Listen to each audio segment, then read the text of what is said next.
Hi, I'm Jeremy Lawyer. I'm here with Bass Resource, and I want to talk wintertime fishing with a jig. You know, a jig in the Ozarks is a staple, and we use it year-round. You probably got one in my rod locker tied on 12 months a year, especially if I'm at home fishing. And it's something that I cut my teeth on, and it's something that you can do about anywhere in the country in some situation. The wintertime is no different.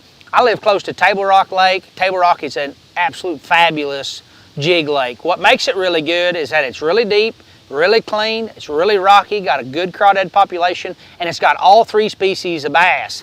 So in the winter time, I can turn around and go down there and really key on just focusing with a jig, knowing I'm gonna get some bites, especially if I haven't been on the lake in a while or anything like that. But the thing that we probably notice more about the winter time, and when I say winter, is it's cold. Deer season's over. It's coming on to where the water's in the 40s, below 50. The jerkbait bites kind of went away. It's just kind of one of those deals to where the fish metabolism is really slow, and you've got to go really slow to get some bites. And you've kind of got two options. You can fish suspended fish, or you can fish fish that are out on tips of roll-offs, long gravel points, right out next to the main river channel that fall off.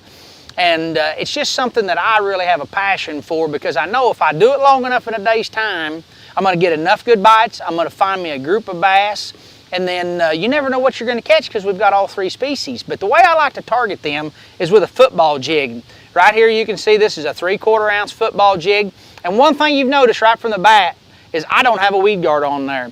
And the reason a lot of times I cut that weed guard off is because those fish bite so soft in the winter time that you can't hardly feel them. And then by the time you do feel them, they've just kind of got that mealed in their mouth a little bit, because they're kind of biting it just because it's there, unless it's just one of those fishing days where they're really thumping it and hammering it. But for the most part, I feel like that weed guard kind of gets in the way, so I like to take it out of there.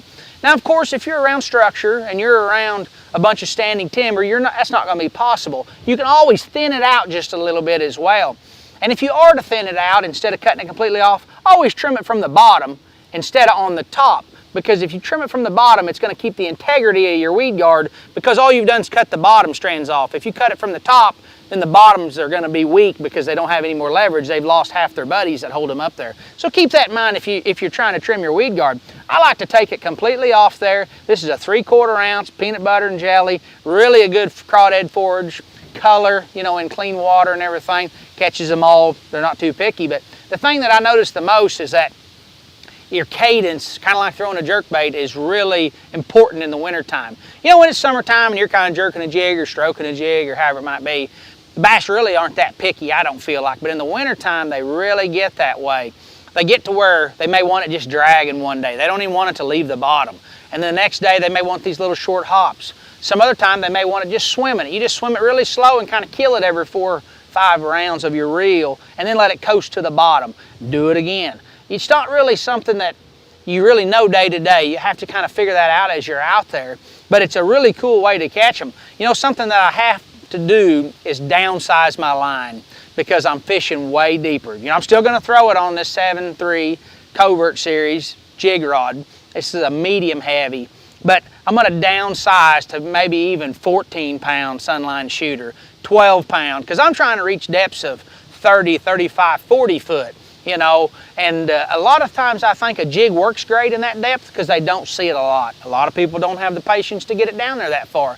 A lot of people want to get up on top of them and use some sort of maybe Damiki approach or some sort of drop shot approach, and that's fine. But I feel like you get more bites if you can stay back on, carry and key in on them with a jig, and then figure out the cadence you need. And I think that really works well. One other thing that 14, 12-pound Sunline does is that it has a little bit of stretch with the Sunline FC Sniper, and when you go to lean back on one, it gives him a minute to kind of go ahead and eat it, kind of like a crankbait would, with a cranking rod.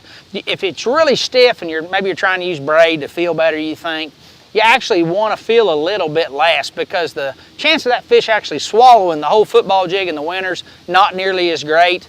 But if you feel him exactly the minute that he puts it in his mouth, there's probably a good chance you're going to jerk and miss him. So it kind of does a couple of things like that. Allows your bait to get down there, and allows you to not feel quite as good in order to let that fish eat that bait a little bit.